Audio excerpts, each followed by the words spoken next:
ok nhớ rằng để nói tụi tàu cá tàu chỉ nu nó tụi nó bây giờ này tàu này cho có hashtag nó chỉ giờ còn tụi nó nè cái gì cũng bây giờ thì ô lịch trả nó họ rất cũng không bỏ đi này cũng phải sau cho họ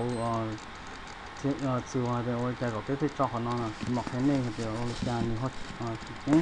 cái rồi cũng sau tôi lần đó nó chỉ cái rồi này cho xin khai xe cái đó này xin khai xe đó xin không nó cũng và cái xe để cái rồi cũng đại video nó do bia thế này nó cái rồi như họ do ở chỗ này cũng khai xe họ cũng hay nó rồi đấy thì phần nó mà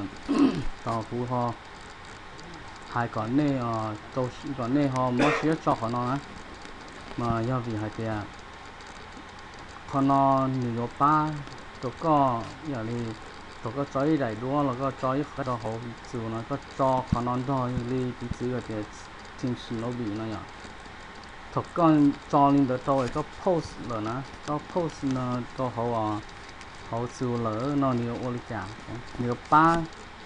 mua cái đại đua được cho vật cho tôi ít lúc folder nó ít copy để mua lúc về nó nè lúc về chính sự nó bị nó cái thầu nó chỉ số lượng số tuổi nhá họ chính nó bị nó nữa phải tính nhẹ cái lúc bên nó sẽ chỉ nhưng phải tính nhẹ lúc bên nó chỉ nó cho lỡ mù trâu có thể sửa một số lượng số tuổi nhá họ chính nó bị nó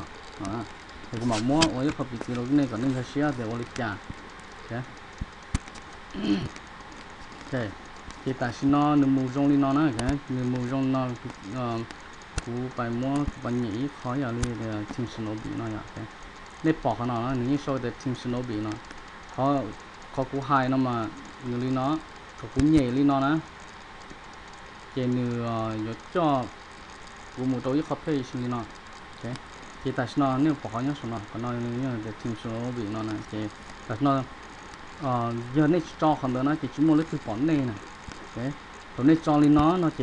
ก็ปอกไปหมู่จอนะเจยิ่งส่วนเรื่องชดตัวไปส่วนเรื่องชดตัวนะว่าจะดูว่าเนี่ยเขาเนาะนะจะยิ่งมั่วเขาทิ้งสโนบีเนาะเนี่ยนะcáiสิnó chỉ số tụ nhưng mà họทิ้งสโนบีnó chỉ thằng nó chỉ nâng bỏ yêu trong cha bỏ yêu nâng yêu bỏ yêu trong cha thì trong cha nóนะcái chỉ tại nó giờ thì của họ ok của họ sản phẩm đồ original content nó của họ nhẹ kia nó chỉ là sa cho của một đồ họ original content nó page nó chỉ số lên số tụ nè cái số lượng số tụ có cho có original content nó chỉ còn lỡ gì lò thì lỡ sai thì tụi nó này thì nó bị nó mà thành đầu với cho mong nhá họ đầu sư đó thì đi có original content nó mà chỉ mong nhưng do này sẽ sợ đời nè cái thì sợ đời là cái thì sợ đời cái lời nâng nhiều bọn dùng đầu rong nó nói chỉ nếu trong hay thì có hashtag nó như chẳng chứng bộ lịch trả nó là cái này bây giờ tụi nó là những mua khỏi original content tụi họ nó có cái nó là những mua original content này còn nó như cho cái bài nó chỉ thùng nó chỉ cái muốn nhảy chấm bên đó nó chỉ là giờ đi từ chọn nâng rồi họ là nhảy thì có thùng có mua chấm bên nó họ rồi nó chỉ lấy cái ly lọc bỏ lấy cái ly lọc bỏ như thùng lấy lọc bỏ thì có tụi có đại biểu nó có khó biểu nó nên đâu ra là còn đâu ra thì là tự nhiên đâu ra có nó chỉ còn nó tao lên nó có thể tiệt nó mà chính chính hẳn nên có chịu tao mót nó cho họ nên đại đôi giờ đến nên chỉ cho mà thì chỉ mua lấy thực bỏ thì nên ở nhau nên cho đôi chữ nhau họ nên họ phê để bộ dạng là chỉ mua lấy từ là sâu chỉ mua lấy từ là sai nè cho họ nên mua cái kia họ chế xứ nó nếu chỉ tao mua là nếu chỉ tao mua thì cho thế không phải mua nửa họ mua nửa cho tự thế nào muốn được cho tự thế giờ đến đây chỉ cho được tự nó chỉ mua lấy từ gió bỏ đi sau đó nó nếu yêu chủ dân giống hay tiền cho đắt chi nó là thế nếu chủ cho nếu chủ cho nếu chủ cho hashtag nó về vụ tập liên nó sẽ chỉ mà chỉ nên trâu đại video tổng tên nó chỉ vấn đề của mình là thằng này họ phá thông qua của thế này cũng làm được của họ YouTube là subscribe của họ YouTube thế họ cũng bỏ tiền những mua nâng sai của cho video nó tiền cái thứ là xong ra này cái thứ lọc theo cái thứ một số video nó tụi này sai thế thế này còn này cho xí nếu cái video nó do hai tiền nên mỗi cái năng của nó chia cho lớn là hai cái lớn là sai cho video nó lấy cái link ra xí này thế thì tao đây nó cũng có hai luôn cái đó cho phương như của nhau sự nào người họ nâng trở thế chỉ do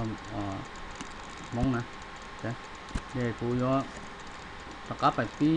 Alright, I'm gonna start back to the beginning and explain what I just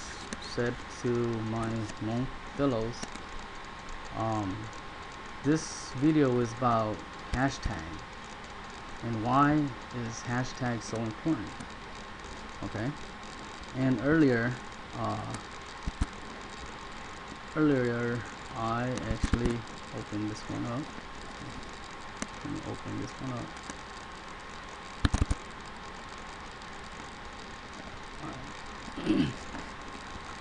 Okay, like I was saying, all to remember. Okay, if you don't know what hashtag are for, then here it is. When you put hashtag in front of the words,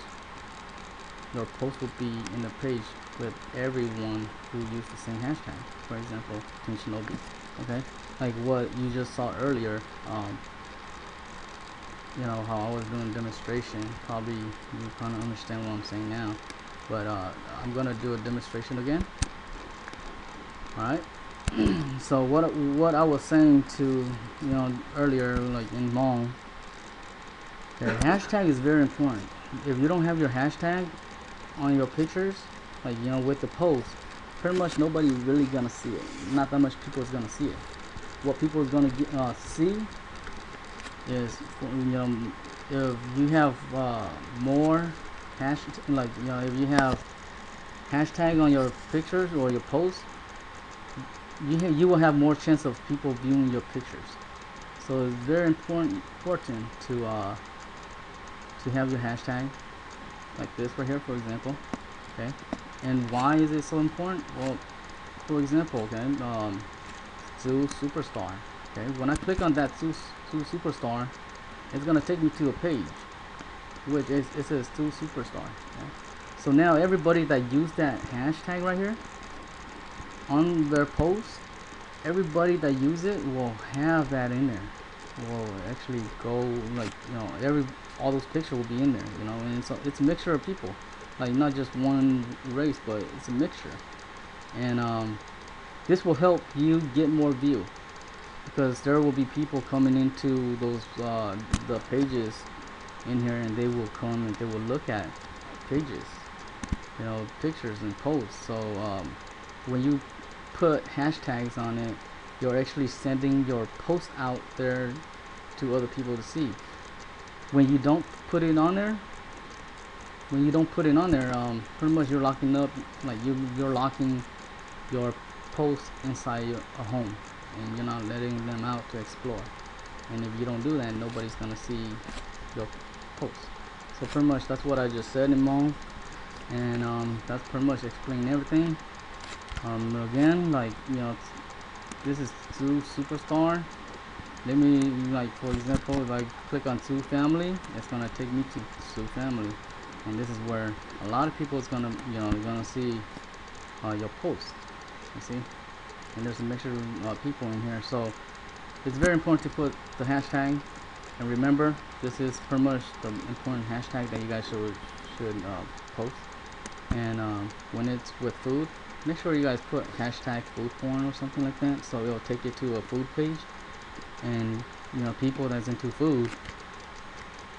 can actually see it too. Alright, so this is my tutorial on hashtag. I hope you guys enjoy something new. If you guys don't understand it, hopefully this tutorial will help you guys out. Alright, so you guys have a good night and have a good day.